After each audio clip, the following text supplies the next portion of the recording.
अस्सलाम वालेकुम नाज़रीन, एक नई वीडियो में खुशामदीद। आज की वीडियो में आपके साथ शेयर करने वाली हूँ quick and easy egg puff की रेसिपी। बहुत ज़्यादा टेस्टी और बहुत मज़े की रेसिपी है। और अगर आपके पास बेकरी के बिस्किट्स वगैरह मौजूद नहीं है और आपके घर में अचानक गेस्ट आ गए या खुद आपका चाय के साथ कुछ मज़ेदार मीठा खाने का मूड हो रहा है, तो इस रेसिपी को आप झटपट तैयार कर सकते हैं। आसान और सादा होने के साथ सस्ती सी भी है।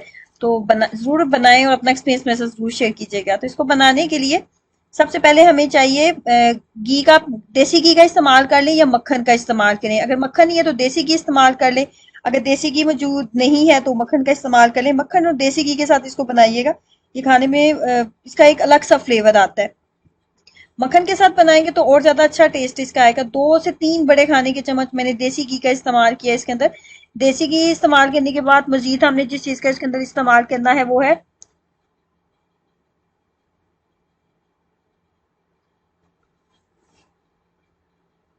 चीनी। एक छोटे साइज का कप मैंने चीनी का डाला था। ये एक नॉर्मल मीठे की मिकदार होगी। अगर थोड़ा मीठा तेज रखना चाहते हैं तो आप चीनी की मिकदार को बढ़ा सकते हैं। आधा ग्लास के करीब इसके अंदर पानी जाएगा। हाफ ग्लास के करीब इसके अंदर पानी जाएगा। हाफ कप के करीब इसके अंदर चीनी जाएगी।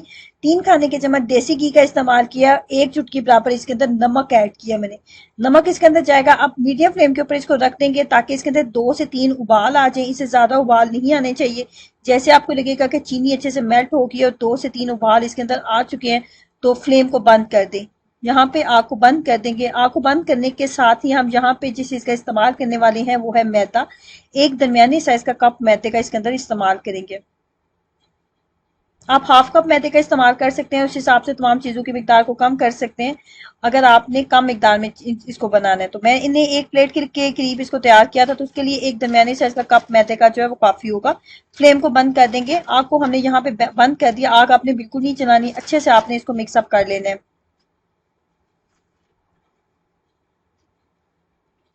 अच्छे से हमने इसको मिक्सअप कर लेना है बहुत अच्छे से।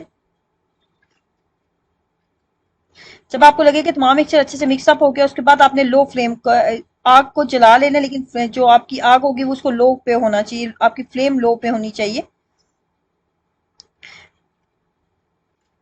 आप देख सकते हैं इसके अंदर किसी भी तरह के लम्स वगैरह मौजूद नहीं थे। आग को मैंने बंद कर दिया। आग को बंद करने के बाद हमने एक बाउल में इसको निकाल लेना है और इसको थोड़ी देर ठंडा होने देंगे। नॉर्मल रूम टेम्परेचर पे इसको हमने लेके आना है। जैसे ये रूम टेम्परेचर पे आ जाएगा तो इसके अंदर हमने सबसे पहले अंडा इसके अंदर जो है वो डालेंगे। एक अंडे का इस्तेमाल कर रही हूँ। एक अंडा डालेंगे और इसको अच्छे से मिक्सअप कर लेंगे। जब एक घंटे के साथ ये अच्छे से मिक्सअप हो जाएगा तो उसके बाद एक और अंडा इसके अंदर डालेंगे। अब एक दफा फिर इसको अच्छे से मिक्सअप कर लेंगे। उसके बाद हम तीसरे अंडे का इस्तेमाल करेंगे। एक और अंडा इसके अंदर डालेंगे।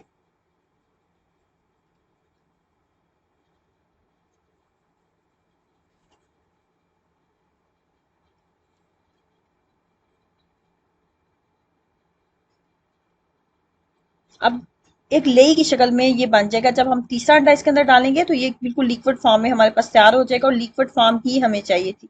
अच्छे से मिक्सअप करने के बाद फाइनली ये कुछ इस तरह का आपके पास तैयार हो जाना चाहिए। आप एक स्पून में थोड़ी थोड़ी मिकदार में लेंगे। जैसे आप दही बल्ले नहीं बनाते, दही बल्ले बनाए तो जो बल्ले बनाए जाते हैं बिल्कुल सेम उसी तरह हम इसको बनाएंगे।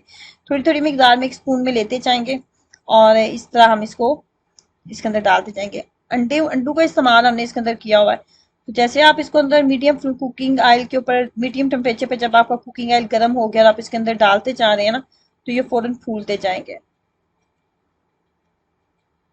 खाने में आपको ये बिल्कुल किसी बेकरी, बहुत अच्छी बेकरी के जो बिस्किट्स होते हैं ना बने हुए, बिल्कुल आपको सेम वही टेस्ट इसके अंदर इसके साथ मिलेगा।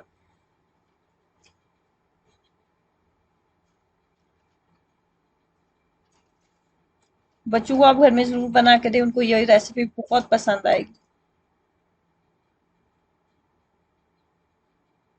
और खाने में आपको बिल्कुल ऐसे लगेंगे जैसे आपने बेक किए हुए हैं। बिल्कुल भी नहीं लगेगा किसी ऑयल में आपने इसको फ्राई किया। ऑयल आपको बिल्कुल भी इसके अंदर महसूस नहीं होगा।